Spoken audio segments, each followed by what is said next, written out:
Hey everybody, let's get you ready for the social work licensing exam with a practice question from SWTP. Here we go.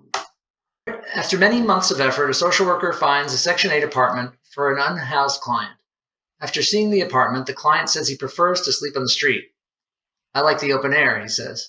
The social worker is worried that the client's judgment is impaired and that he's putting himself in unnecessary danger. How should the social worker intervene? Well, first question is, do you have an idea? What would you do in this situation?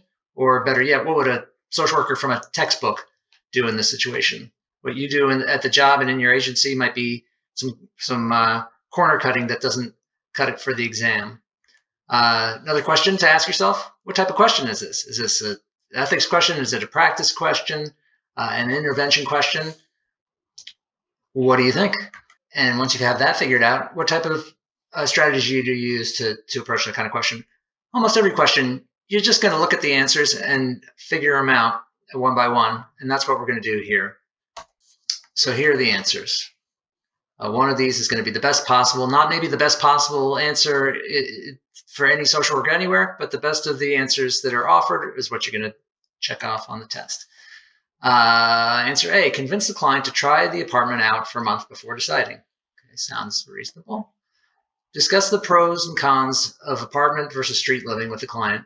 Also sounds okay. C, bring up the client's decision in a group setting so he can hear from others in a similar situation. I don't know. D, insist that the client try the apartment for his own safety. All right, well, this is an ethics question. So let's go to the Code of Ethics and see what it says about client self-determination. You may have identified it as that kind of question. Social workers respect and promote the rights of clients to self-determination and assist clients in their efforts to identify and clarify their goals, says the code. Social workers may limit clients' right to self-determination when, in the social worker's professional judgment, clients' actions or potential actions pose a serious, foreseeable, and imminent risk to themselves or others.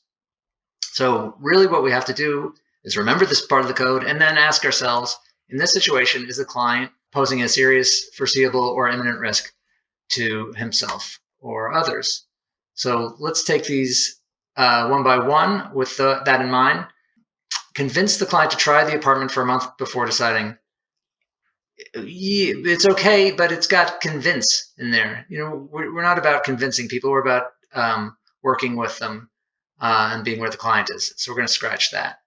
Discuss the pros and cons of apartment versus street living. Okay, that maybe will work. Let's put a pin in that before crossing that. Bring up the client's decision in a group setting. Well, that's just humiliation. That's not going to fly. And finally, insist. Well, that's also, you don't even need to get through the rest of the sentence. What are you insisting? We're working for clients, not at them. So that pretty simply, when you've got that ethics frame and thinking about that self-determination spot, you got your answer.